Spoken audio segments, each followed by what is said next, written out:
Good morning friends, আমি চলে এসেছি মনীষ কিচেনে একটা সুন্দর রেসিপি নিয়ে, মানে স্ন্যাক্স। এটা আমি চিকেনগুলো ছোট ছোট করে কেটে রেখেছি, ব্রেস্ট পিস নিয়েছি, খুব কুচি কুচি করে কেটে নিয়েছি। ওইদিকে পেঁয়াজ কেটে আগেই রেখে দিয়েছিলাম, তেল গরম করতে বসিয়ে দিয়েছিলাম।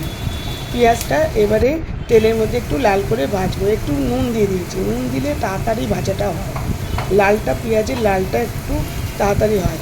পেঁয়াজটা তো ভাজতে একটু টাইম লাগে, তাই জন্য নুন দিয়ে দেবে সবসময়।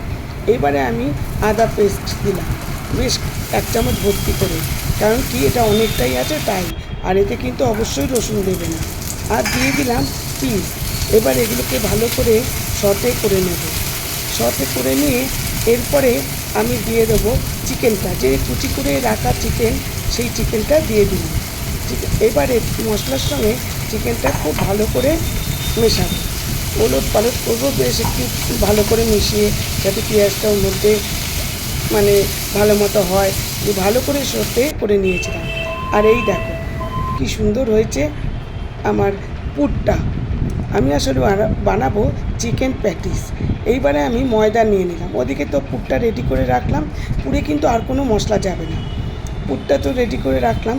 এইদিকে ময়দা নিয়ে নিয়েছি, ময়দাতে নুন আর ময়াম দিয়ে মাখিয়েছি। ময়ামটা কিন্তু একটু লুচির থেকে বেশি দিতে হবে, অবশ্যই লুচির থেকে বেশি দিতে হবে। আর ওদিকে আমি কর্নফ্লাওয়ার তেলের মধ্যে দিয়ে গুলে রেখেছি।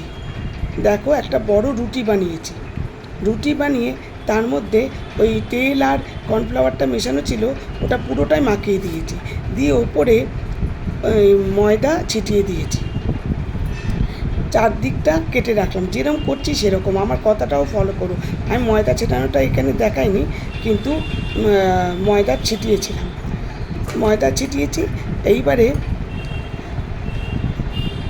দেখো পুরটা দিয়ে দিচ্ছি, কিন্তু এটা একটু ডায়মন্ড শেপের করে রাখতে হবে, নাহলে যখন ভাজ করব অসুবিধা হবে। এই যে এইবারে একটা ছোট প্লেটে কিন্তু আমি জল নিয়ে নিয়েছি।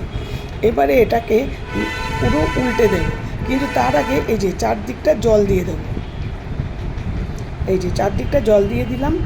জল দিয়ে এটা কিন্তু বানিয়েছি আমি সন্ধেবেলায়, আর করে রেখেছি সব কিছু কিন্তু সকালে, মানে দুপুরের দিকে, দুপুরের আগে আর কি, সকালের দিকেই করে রেখেছিলাম। সব ভালো করে ময়দা টয়দা মেখে ভালো সুন্দর হয়েছে, যেহেতু ওটা রাখা ছিল। এই দেখো কি সুন্দর শেপ হয়েছে, দেখো অবশ্যই এই কথাগুলো ফলো করবে। আর দেখো কি সুন্দর হয়েছে। এইবারে ওদিকে আমি ততক্ষণ তেল গরম করতে দিয়ে দিয়েছিলাম, তেলের মধ্যে এইবারে আমি একসঙ্গে দুটো মানে প্যাটিস ভাজতে দিয়েছিলাম। আর তেলটা কিন্তু খুব গরম হবে না, অল্প গরম হলেই দিয়ে দিতে হবে। সুন্দর এপিট ওপিট করে ভাজবে। দেখো কি অদ্ভুত হয়েছে, কি অদ্ভুত, পুরো দোকানের মতো হয়েছে। যারা খেয়েছে, মানে আমি কালকে করেছিলাম তো, যারা খেয়েছে প্রত্যেকে মানে ওয়াও, জাস্ট ওয়াও। দেখো এবার শব্দটা খেয়াল করো,